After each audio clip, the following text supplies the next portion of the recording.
à tous mes compatriotes à faire preuve de civisme fiscal.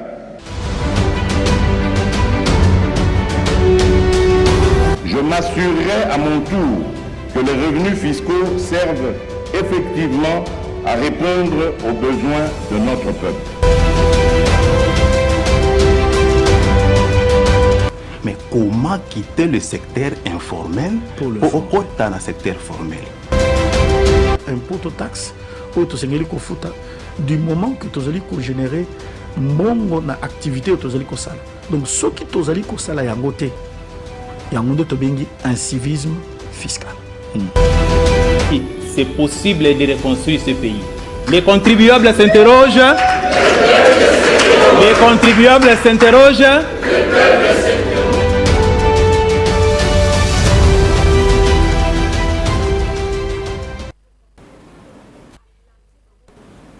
Les contribuables s'interrogent, le peuple s'interroge. Eza makambo ya mpako eza lokula likelemba. Motona motobisika azwami atia mwa misolo na ye, atia afuta bampako na ye, ba taxe na ye poto tonga mboka ndeza charge ya magazine na bino oyo tozwa les contribuables s'interroge.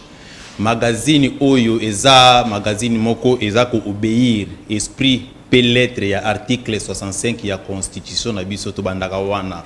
Elobi nini Congolais nyonso esengeli na ye afuta mpako na bosembo nyonso pe na boboto eza pe ko obéir na esprit ya article 174 na 174 ba kei au-delà ya ba Congolais balobi pe ba étranger oyo bakoni mboka na biso République démocratique du Congo isika ba kosala misala na bango esengeli bafuta mpako nde makambo to rappelaka bino na magazine na biso les contribuables s'interrogent musala tozwa yango wana makambo kaka ya mpako.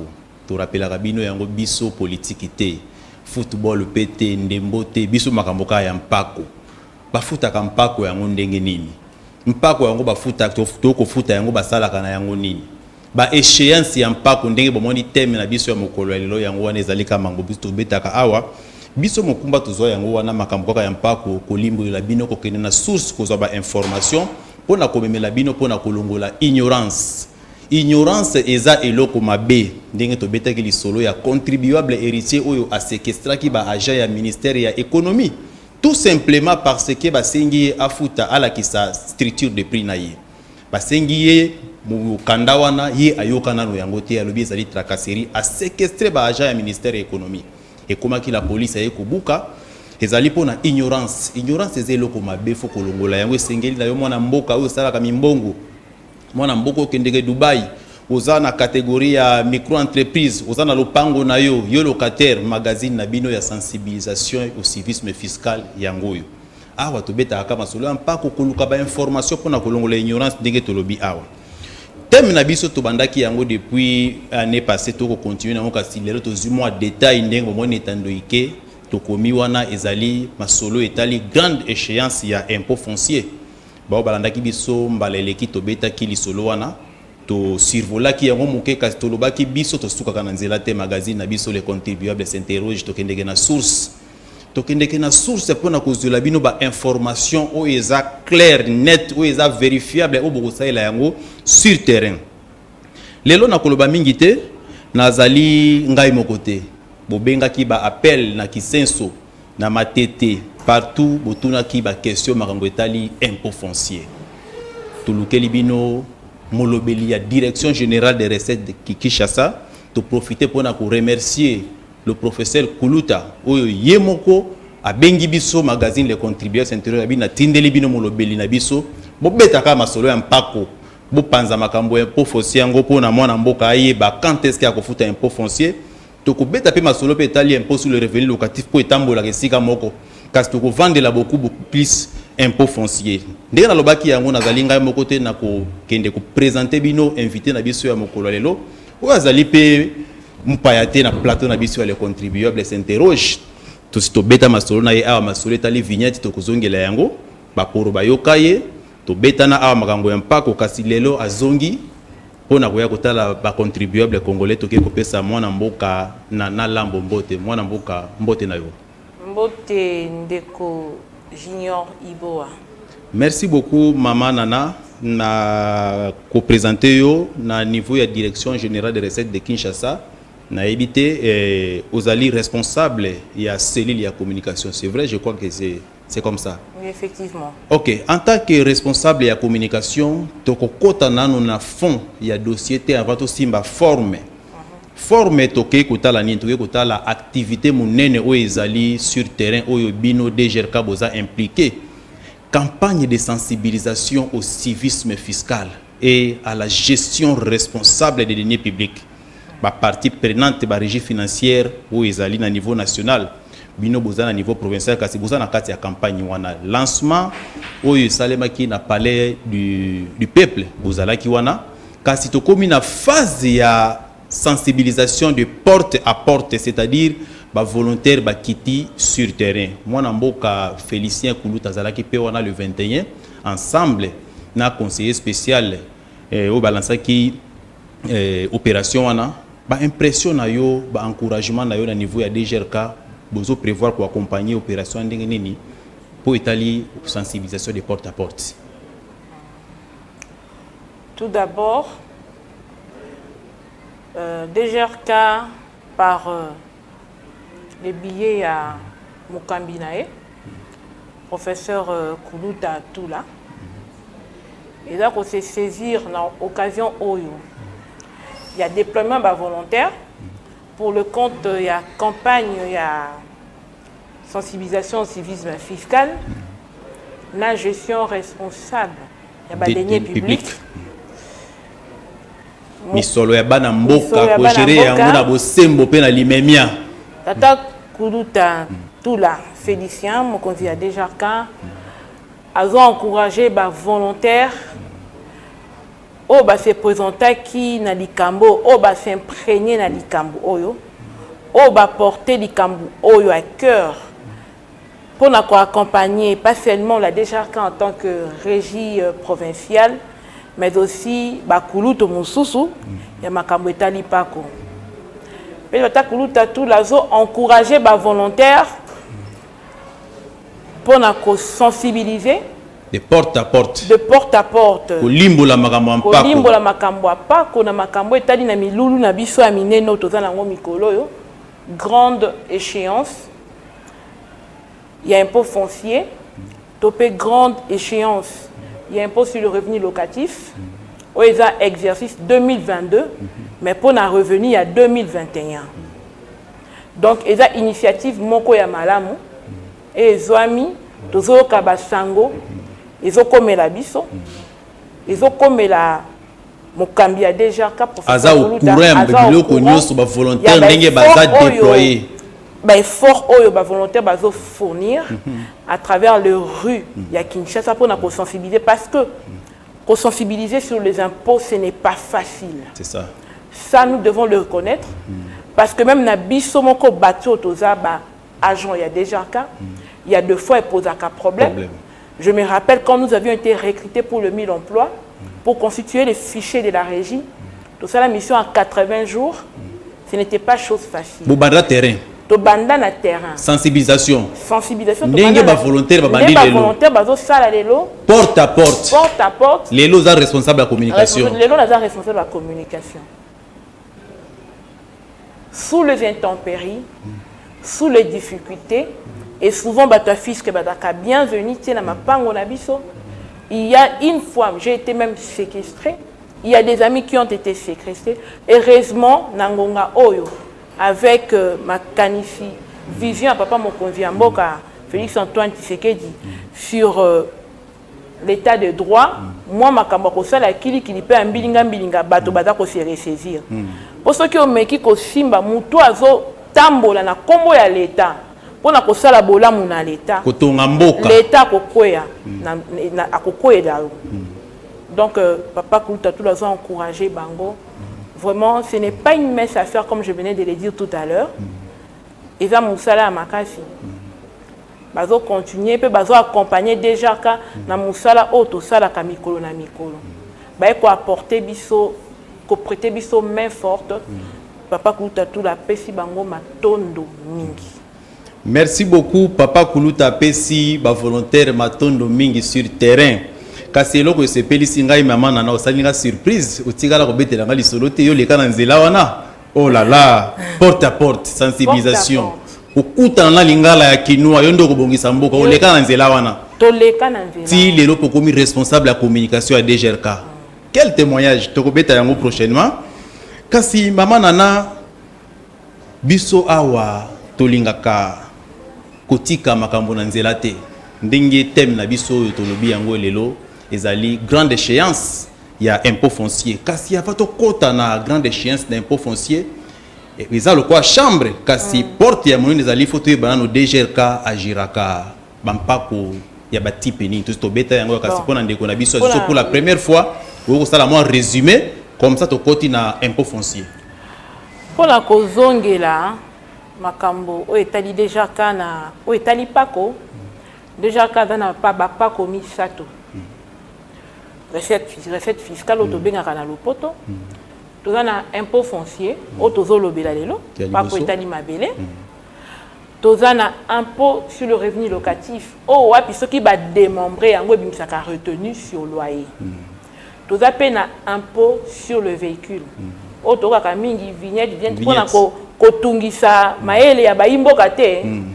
Pona ko pesa kilo ya français wana te tokangisa ngo vignette na lolenge nini na kati ya vignette eza na impôt sur le véhicule eza pe na taxe spéciale sur la circulation routière yango wana nzoto mibale wana ebimisi nzoto bobe moko ebimisa vignette.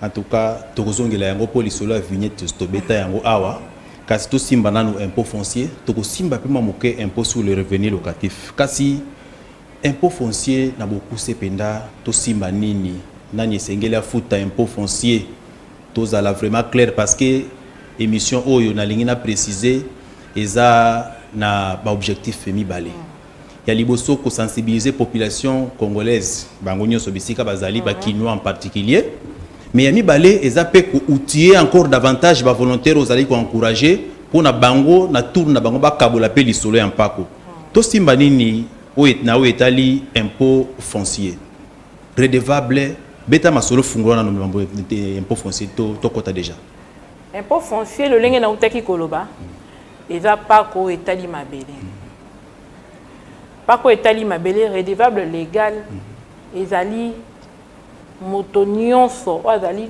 kolo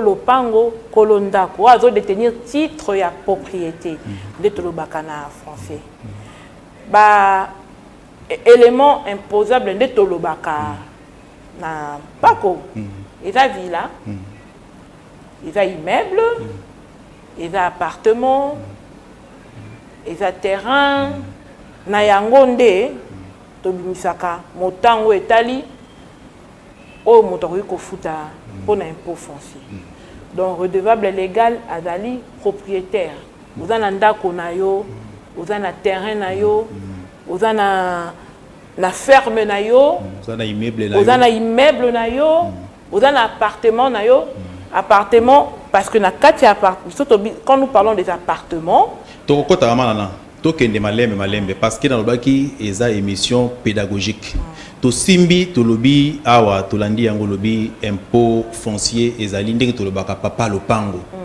yende moto esengeli na yafuta impôt foncier oyo batonga to pe batonga te immeuble villa ainsi de suite kasi nalingaki tokende nano catégorie par catégorie moko to simba nano moko to banda na villa tokende na villa oslobeli villa osilisi okoti na appartement kende na yango bongo moko nano de manière pédagogique pour na ba contribuer ba comprendre ba volontaire ba simba pour na ba kabula lisolo de manière pédagogique moi koko se dans la lingala mais toko bundala ko limbo la lingala ba kinwa ka sangisa message ele ko limbo la villa na lingala villa eza ndako o ezwami na ba confort auto ko ba na français une maison luxueuse o ezwami na ba confort ko za na piscine oki ko za na jardin yango wana nde tobengi villa ndako talibo ndako malonga ndako ya yango wana nde tobengi moi pelouse moi piscine moi nini tout ça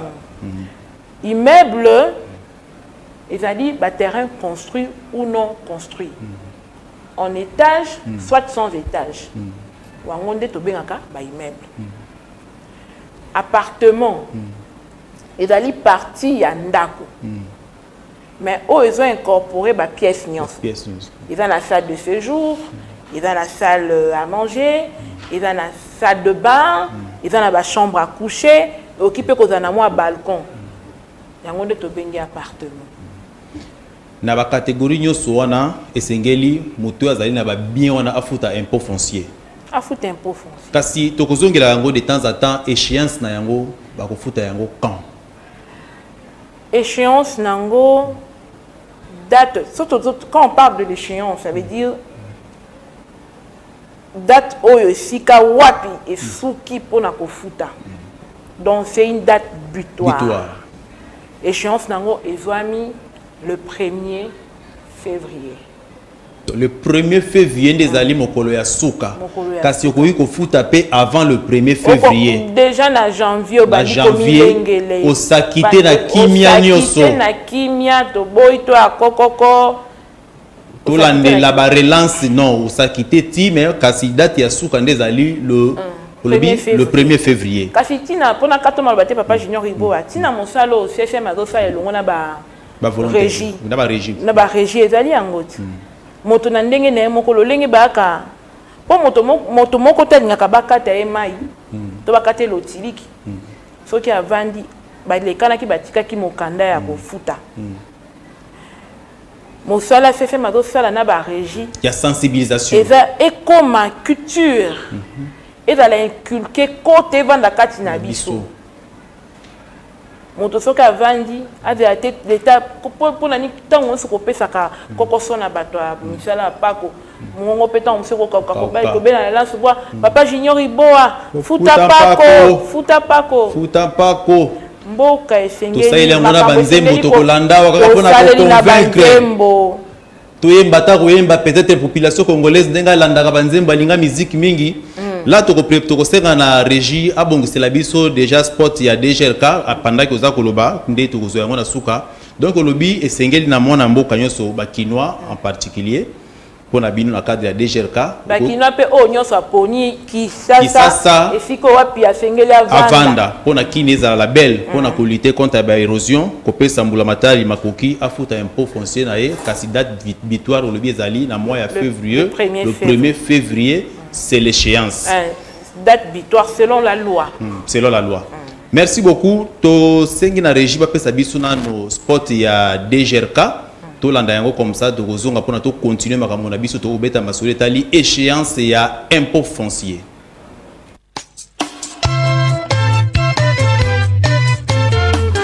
DGRK, j'aime ma ville, je paye mes impôts. Simba na maboko poto tonge ngumba ya Kinshasa to simba na makasi kinbopeto ekende liboso totala na vision ya l'avenir lelo na kinbopeto ezala la belle polipopo ezonga miroir.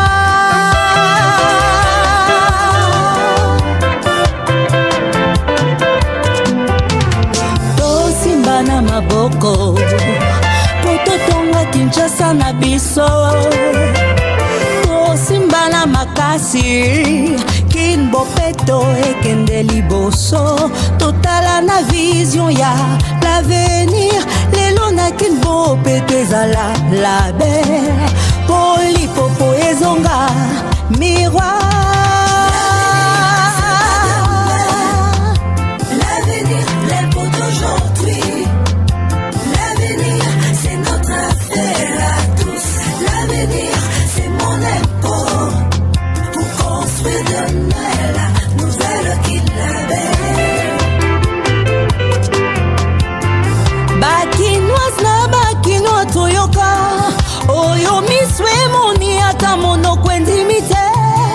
Motembezate-moi banzela ezobonga kikwiti mombele lengesa éclairage public etiamie Kinshasa ezobongwana Kinshasa échangé ipoko ezonga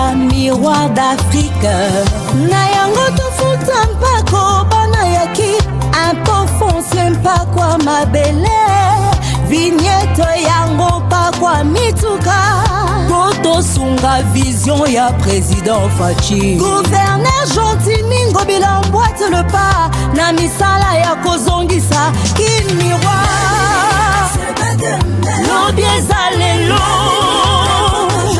na mpako ya lelo c'est notre affaire à tous pour construire demain la nouvelle Kinshasa.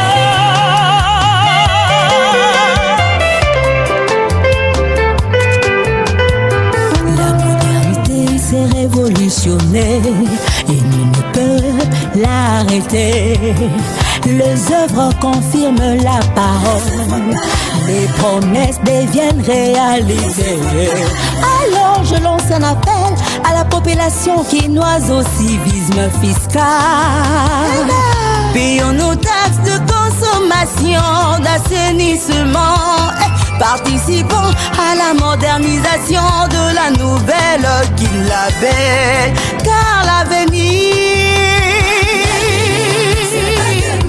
non, ce n'est pas demain, c'est l'impôt d'aujourd'hui. C'est notre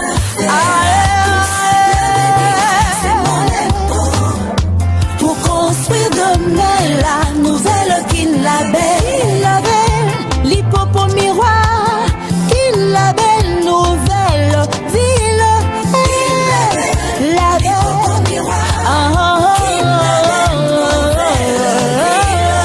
Kinlabé, bel avenir, et Zuzunga,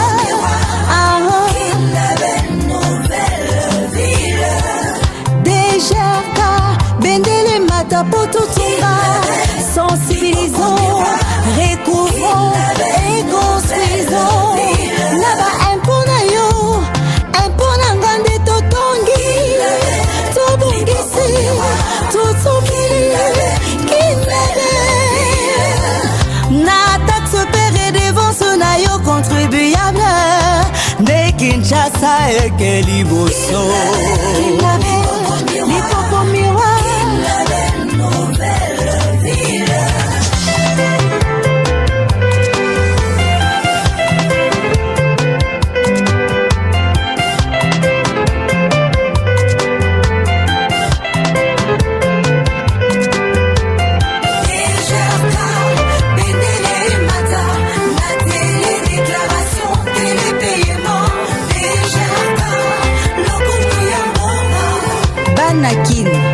Mbongo efutama na maboko ya bato te na babanque partenaire na biso nyonso na compte receveur na carte bancaire pe na virement bancaire toboyi kofuta mbongo na maboko ya bato po tokima masenginia ya kodetourne mbongo ya bacontribuable oyo esengi totonga engumba ya Kinshasa.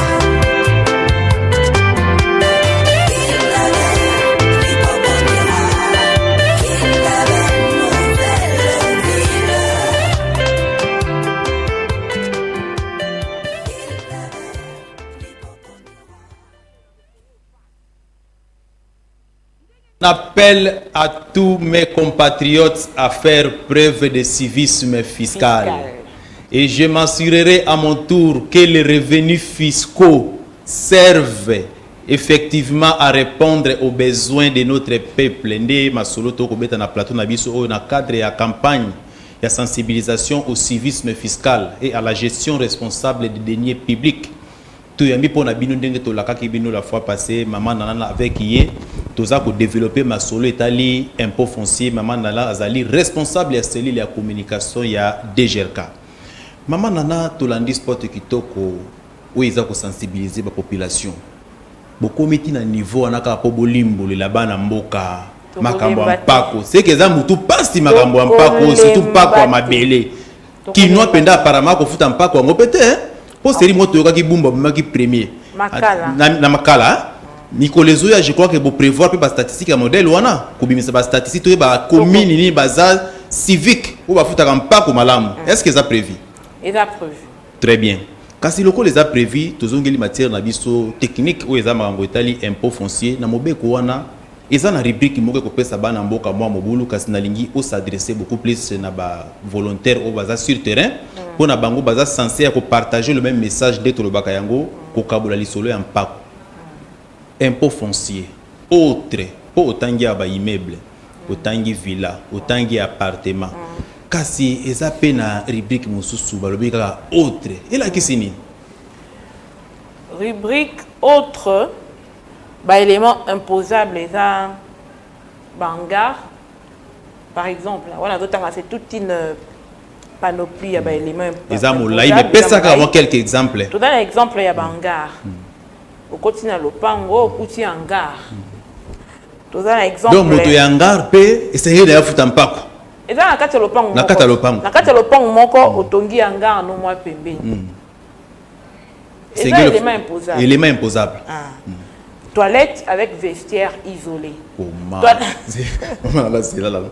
les contribuables s'interrogent le peuple s'interroge yango fallait ka to s'interroger yoka ba détail bobo zango wapi mama na zongi la na loko wana na ngala zela en tout cas civisme fiscal eza vaste donc nzongo esengeli efuta mpako nzongo eza na kati ya ndako te na kati ya ndako te eza libanda donc toilette avec vestiaire mona kosa lopango no tongi lopango no oza na soit na basali lobi ke moyena salela banzongo na ngai esika moko te na basali mais na tongeli bango mwa eloko moko pembeni libanda na kati ya wana kotongela bango oteli bango na mwa vestiaire soki aye akoti na kati alongolo elamba na mosala atiki kuna vio elamba alongolo elamba na yaki nango atiki azwi elamba mosala alati asali misala neti ekoki boye azongi na kati ya sukoli alati elamba na ye asimi dela aleki toilette avec vestiaire isolé eza élément imposable mais ba toilette musupe kotsaka mbongo ofungoleli ngamba te mama na ba station en tout cas l'état mbongo eza partout mama na mbongo eza partout continue nano parce que civisme fiscal ba détail eza tellement que surtout le bitokota en tout cas to kubanda ko apprendre chaque jour guérite atotongi guérite no soki pe ya 1 mètre carré soki pe 2 mètres carrés moi ba sindili ba vanda kawana et un élément imposable en tout cas civisme fiscal citerne ou tank fixé au sol moi kokoso ama ezali obité au recycler mai na luka citerne na ngato na sala tank na nga fixé au sol voilà de to mona routier moi ba colonne eza autre donc nyoso wana eza élément imposable toza musika na civisme fiscal mama nana toza musika na civisme fiscal kubangisa ba contribuable te ba contribuer congolais bo banga te po ezaka mobeko eza mobeko me mabongisi ezali mabongisi ezali eza penza ya ko kanga makasi te mabongisi ezali parce que nyonso wana pour le PP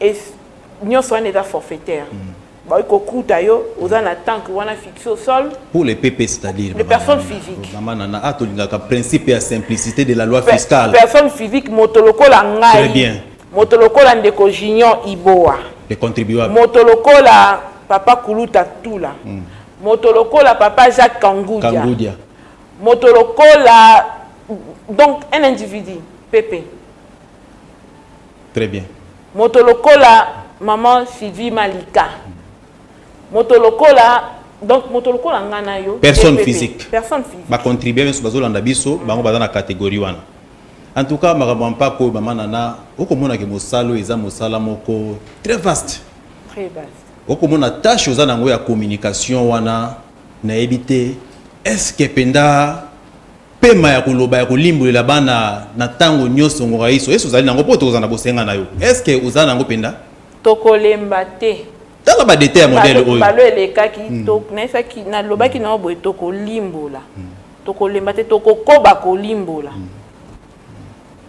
tokolimbola tokolemba te musana biso angwana maintenant tokei ba konzibatie biso na kati esika yango wana tozwi rapidement modalité de paiement pour na wetali makambo etali impôt foncier kokota nyonso te parce que tolingeza la très technique te parfois vous calculez quand la superficie moi un mot par rapport à modalité de paiement avant to évoluer parce que le baki to ko beta pe li souma li solo ya IREL pour IREL na impôt foncier bazaka mo bambanda pas bambanda mais bazama passa batambolaka moi esika moko. Moi un mot concernant modalité de paiement.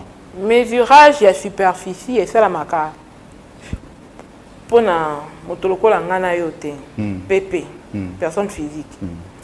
Mesurage ya superficie et ça la maka pona ba personne morale. Ba société, ba entreprise, on a des arabendo simbi singa benda simba benda. Totangi eza motango base imposable to vendre sa benda. Motango boni nde sur base de ça nde to ça. Ba calcul eza par rapport ya ba mesurage wana. Mais pona nakaleza ki pe bongo pona ba pepe motolo kola ngayo ba yeba ba bandi ko tangelo molai anda ko no boy titi isoko daki na ngonda ko monene boy motema no nyonso e bebi.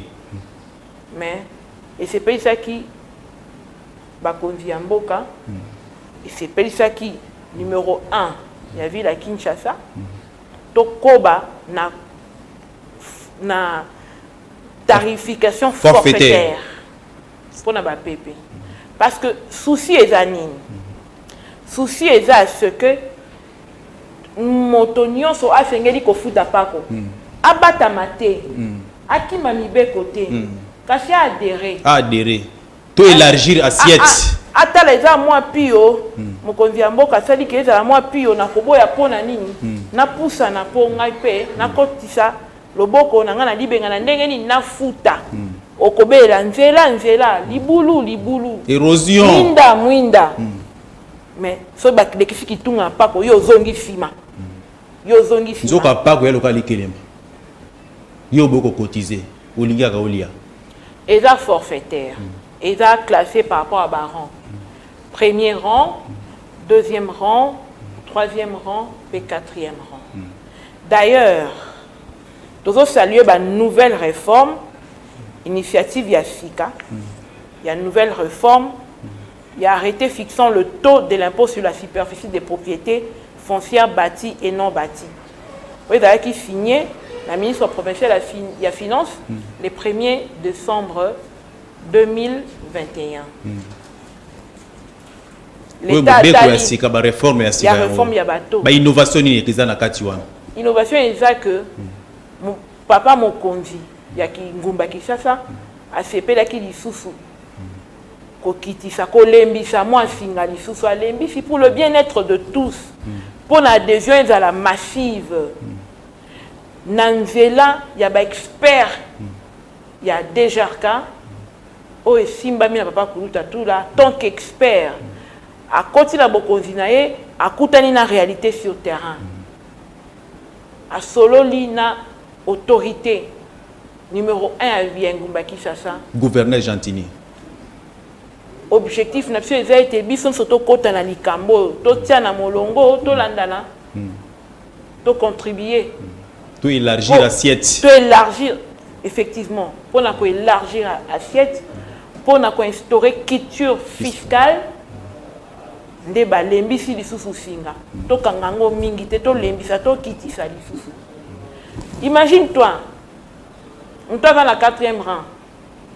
Na linyo tout na ngaya ko futa. Ko futa boni les contribuables s'interrogent 4e rang. A futa $10. C'est là. Maman nana tozobeta maman nana zela oui bi zela na bandeli maman nana magazine où les contribuables s'interrogent ça suivi hein to bandeli bon na kene muso to bandeli zela na zela na mono koti tembe zela pesa na ordonnance na pesa yedi wana pako eloba makana makambu ya na koti tembe te mais na sepeli pe na sutuki maman nana mibeko yango yo 4e rang $10 na tanga Régia Zouangande Nazotanga.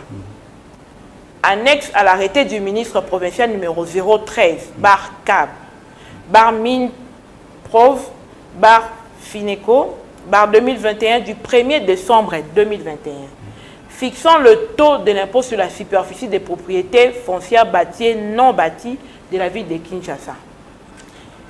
Balimbo Lignon Fetandamiawa, n'a qu'à 4e rang. Personne morale, toti bango mi pandi po bango soko sembo bango na molongo bango bakoti na molongo. Abati ya ba intérêt na bango bana. Société immobilière bango to kwei na bango. Po ba kimaki biso. Mobeko ezongisi bango na kati. Personne physique Forfait. Forfait. 4e rang, $10. Par mois. Tobani na premier rang. Tu as des catégories na premier rang. $10 dans l'ingo peta par mois. Par an. Par an. Et yo Ovandi boiti, ovandi. Le sol et le sous-sol appartiennent à l'État. Très bien. Voilà déjà na SM tant to zaba na mike na SM wana. Na te so le cours ngo kaka SM to ba limbola ngo ndenge mususu. Le sol et le sous-sol appartiennent à l'État. L'État a dit que la ligne kimia na oboti. Bon comme avant le 1er février, date butoir vraiment. $10. Quand on monte ma pour na ko futa $10 et ça équivalent en francs congolais. Les contribuables s'interrogent. Le peuple s'interroge. Donc mon colo to kola mkana tongo makambo tamboli malamu mingi na RDC. Mbongo ya mindele ekiti ekweiti ekomi 9000 francs. To pesi exemple. On refute à 9000 francs. Parce que c'est équivalent. $10 oui. En tout cas, maman Nana, kasi ba volontaire ou baza sur terrain, je crois que ba simbi message wana et puis bande ko na biso ba contribuable baza na mapango na 4e rang, ba simbi message wana. Kasi ava to continuer to souffler muke to zwana no spot ya CSM parce que to yoki awa $10. Kasi $10 wana soko za na volonté te okofuta peka kate ndi yango to sengi bana ya mboka baza na volonté na magazine oyo boyebi yango to zalaka toujours équilibré. Tu rappelles Kabino toujours au principe à l'enfer. L'enfer disait quoi? L'augmentation du taux de l'impôt entraîne l'augmentation des recettes publiques. Jusqu'à un seuil où toute augmentation du taux entraîne la diminution des recettes publiques. Kasina ka oyo et puis l'enfer a ceux qui pensaient qu'il trop d'impôts tue l'impôt. Kasina ka oyo contribuable oyo bisiko za kolanda biso na biso pe bande ko na biso contribuer to mesana koloba na bino moto akoloba te que trop d'impôts tue l'impôt po basengi yo futa $10 na bobu po na mpako etali mabele. Nde to sengi na no régie apesa biso sport ya CSM to souffler muke de to continuer na ba détail ya makambo etali impôt foncier ou to za ko beta yango na bande ko na biso ya DGRK régie. Lingomba ya bobongoli makanisi CCM na boyokani ya ministère ya finance pe ministère ya budget elongo na DGI, DGRAD, DGDA, DGRK pe lisanga ya bakongoli mpako ya bingumba ya mboka na biso babongisi kobanda mokolo mwa 11 septembre 2021 kino 11 mars 2022 kampani ya malendesi pona bofuti mpako pe bokambi malamu ya misolomi ya leta na etando mobimba ya ekolo Congo. Poto tonga banzela ya kitoko. Balopitalo ya sika pona bapinga oyo esengeli mai na lotiliki ebonga bobola esila pe pona bolamu na biso nyonso bandeko bafuti mpaku baimboka pe bapaya ndeko tata ndeko mama tosengami biso banso kofuta mpaku kasi bino pe bandeko bakambi boyangela misolomi ya leta na ndenge elongobani tofuta mpaku po totonga mboka na biso biso nde tobongisa Congo. Tofuta mpako po tobongisa mboka na biso. Mama na tokomi ko ke na suka émission na biso kasi toko si sa te soki olobi rapidement te est-ce ba église na ba école ba ko futa pe impôt foncier to bazali exempté. Rapidement po tokomi ko na suka. Makamo pako betaka film na ninga tolo ba mingi na tozonga kala mibeko. Ba église na ba école eza exempté. Impôt foncier.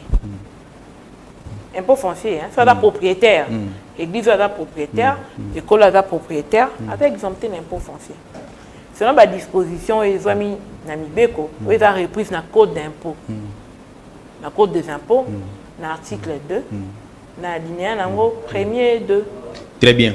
Namoni makambo to kota ngona détail prochainement manana parce que ceux qui te zui kaka exemple te zui awa ya $10 ya 4e rang tokozongela yango to pesa yango ba localité moko na chaque commune to citer yango nommément prochainement même après échéance pas de problème pour la civisme fiscal et vendre kasi na linga ko pesa message moko clair na ba volontaire et puis message clair na population ba ndebiso concernant l'impôt foncier pédagogiquement en 1 minute.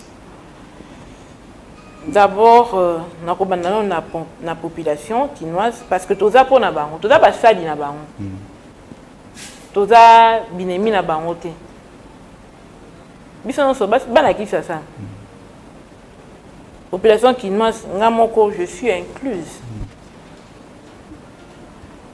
et c'est ngé na biso futa pako oyo alingi engumba Kinshasa la moindre de choses, l'acte le plus simple à poser ce que lingi engumba non réellement oko futa pako pour na pont foncier bakeni na ba bureau na bino bazo déclaration eza partout répartis dans tout bako encadrer bango pour la remplissage de déclaration que c'est eza répartis dans toutes les 24 communes bako futa mbongo na boko agent DGR kato na banque celui qui paye mal paye double alors futa qui a vu fiche né à déclaration na bureau à représentation ce cas dans la machine à na centre à machine et dans le bureau il y a représentation mon sous ça centre, nous sous la direction par rapport à la potentialité. Ce qui est dans la cocoso et qu'on remplit au fiche et dans la bajan balenge na mikuna pour na kotalisa simba biki na yo awa boy mais bon rekopesa maman wana te bon rekopesa na banque na fiche de déclaration wana au kotala na verso nango ba numéro de compte etandami oponi numéro oponi banque eza à proximité na ndako na yo osali choix yo moko oke kofuta kopesa na maboko ya moto te kokwea na likama wana te na yo kaki makolo kolemba kokoso kende kofuta yo moko moi mot d'encouragement lisundengo lobaki pour na volontaire sur terrain et kozala lilubano asuka pour la sensibilisation civisme fiscal porte à porte. Je reviens encore papa Kuluta tout là a encourager ba volontaire. Pe atondi botondi na CCM na initiative o ezoma qui a déployer ba volontaire o ba ko prêter biso main forte parce que jusque là par rapport il y a personnel na biso tout en a besoin vraiment il y a ko quota bisiko ba volontaire bazo quota. Donc eza lisungi ya munene pona ba DGRK pona DGRK et ba volontaire wana bazo assumer bazan mandaté parce que ba vipe ndingisa a vipe ya papa Kuluta tout la mokambi a DGRK population ya mbabango bazo na kombo a DGRK bazo na kombo a CCM baza bien identifié baza na ba carte na bango baza na ba ordre de mission na bango vraiment papa Kuluta tout la encourager bango basala musala pe bako bako sala avec beaucoup de conscience avec beaucoup d'amour avec beaucoup de patriotisme. Parce que eza ko faire preuve que balingi Kinshasa balingi Kinshasa tonga mape na nzela ba pako balingi pako e koma pe lilobo ezolo ba na kati ya bandako na biso. Très bien. Merci beaucoup. Tokomi na suka ya magazine na biso ya mokolo lelo o tokabola ki lisolo ya mpako na mama na biso na na maloba na monoko. Toko bandela yango mbala sima po ngano to sisaka te to bandaki na vignette to beti impôt foncier to kozonga to kota pe makambo ba rang ba po ta to yeba ba détail to planter décor parce que civisme fiscal to bandela yango tande to beti masolo moswa mambo même ba nzonge sengele futa to moni que matière eza tellement abondante to kozongela yango prochainement. Entre temps bande ko na biso ba contribuable botika malamu na banda ko na bino bozala fidèle na magazine na bino ya civisme fiscal. Les contribuables s'interrogent. Les contribuables s'interrogent, le peuple s'interroge. À la prochaine. J'en appelle à tous mes compatriotes à faire preuve de civisme fiscal.